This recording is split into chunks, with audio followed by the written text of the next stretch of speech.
For a second year in a row, the Edmonton Oilers are going to be squaring off against the Florida Panthers in the Stanley Cup Finals. And for a second year in a row, they're going to need to find a way to exterminate the Rats.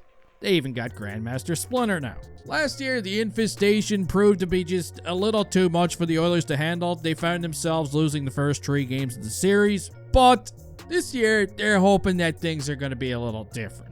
Now, this game review is brought to you by Miraj Trading. And if you're a big fan of collecting hobby boxes, well, MirajTrading.com is the place for you. They've got hockey cards, baseball cards, Pokemon cards. You can go ahead and find all the links for Miraj in the description of today's video, but here we go.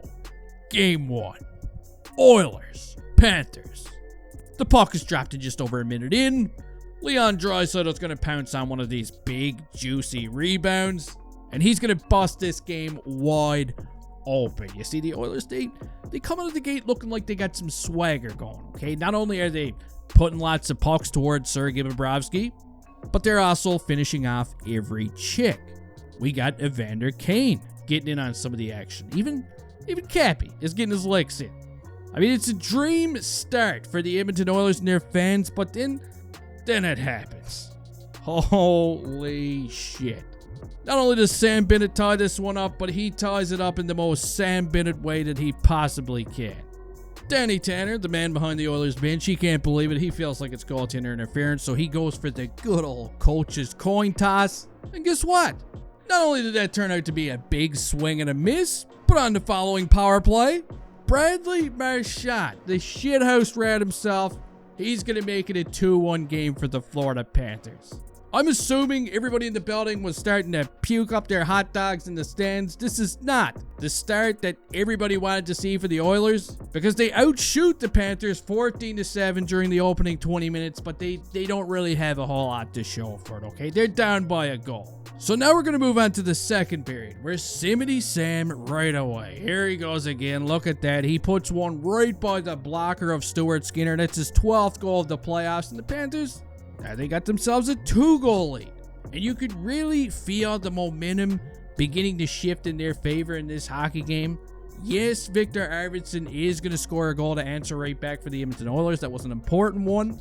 But still, they were skating uphill. That was way too many free sloppy joes for the Florida Panthers. Stuart Skinner faces 17 shots during that period. They're actually going to get outshot 17-8. And you just knew it. You could feel it. And if they didn't soon pull their heads out of their asses, the Panthers were eventually going to run away with this one. So off to the third period we go. And I don't know what was in that locker room during the second intermission, but the Oilers come out of the gate flying, and eventually Matthias Ekholm is going to tie it all up at 3. And now they're looking for more, okay? They want to win. McDavid is all over the place out there. Podkolzin is running around like a dog that just got into the Viagra bottle or something. Paul Maurice knows what's happening. He can sense it. He doesn't like it. Bob does a good job, though, slamming the door shut, and eventually we're going to need some extra time. This is going in overtime. We're looking for a hero. We might even be looking for a zero. And hey, I think we found him, and it's my boy Aldong Nosek. Here he goes. Watch this play. Yeah. He was under a little bit of pressure, and he did it. He fires one right out onto the Kingsway Mall parking lot. Jake Wyman laughs right in his face. That's gotta suck. And with only a few minutes left to go, watch what happens on this power play. It's 82-year-old Corey Perry. He's phenomenal. He fools everybody on the ice with a drop pass. Connor McDavid is the recipient. He finds Leon Draisaitl for his second goal of the game. And ladies and gentlemen, it is over. The Edmonton Oilers take game 1, and that's a big one. I don't care what anyone says, that is a big dub for the Oilers. However, there's still a lot of work to be done, and you know what? I kind of get this feeling like it's going to be a long series, and it's probably going to go to 7 games again, just like last year. But you can let me know your thoughts on this one down in the comment section. I'm going to be covering this entire series, every single one of these games, so make sure you stick around. Maybe drop me a sub, slap around that filthy little like button, as we like to call it, and hey, well, see you next time.